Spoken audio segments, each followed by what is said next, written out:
பார்த்துருவோமா நம்ம? Yes, sir.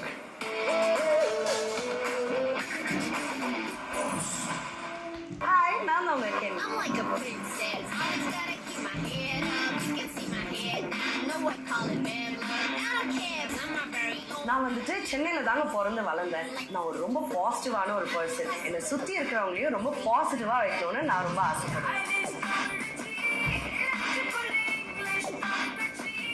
சின்ன வயசுல நான் நிறைய கஷ்டப்பட்டிருக்கேன். வீட்லேயும் சரி வெளியிலையும் சரி. இது எல்லாத்துலேருந்தும் என்னை வெளியில் ஒரு சந்தோஷமாக ஒரு ஹாப்பியாக கூட்டிகிட்டு வந்தது வந்துட்டு பாஸ்கெட் பால் மட்டும்தாங்க.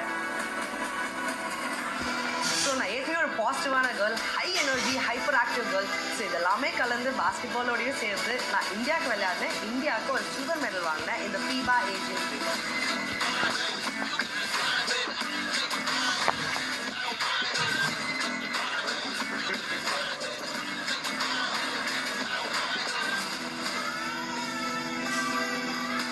லைஃப்ல எப்பவுமே அப்ஸ் அண்ட் டவுன்ஸ் இருக்கு.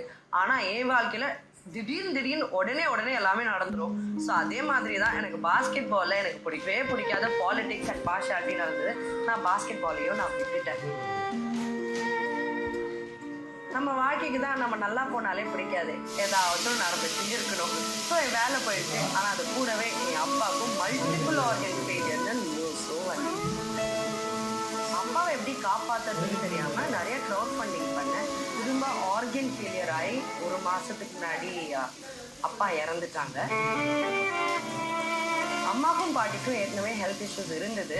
ஆனால் அப்பா இறந்ததுக்கப்புறம் அம்மாவுக்கு ரொம்ப சீரியஸ் ஆயிடுச்சு, மென்டலி அண்ட் ஃபிசிக்கலி. ஆனால் என்னதான் கஷ்டம் இருந்தாலும் எனக்கு வெளியில் காமிச்சிக்க பிடிக்காது. நான் எப்போவுமே சிரிச்சுட்டே தான் இருப்பேன்.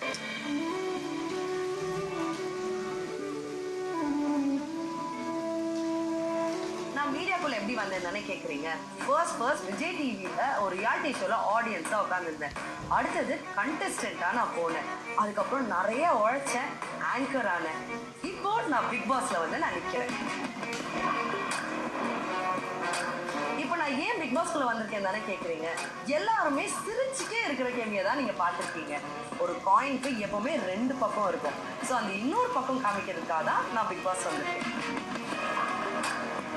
கேம்னு வந்துட்டா வெறித்தனமாடி பல ட்ராஃபீஸ் அண்ட் மெடல்ஸ் நான் ஜெயிச்சிருக்கேன். ஸோ கண்டிப்பாக இந்த பிக் பாஸ் ட்ராஃபியும் நான் ஜெயிச்சுட்டு தான் போவேன்.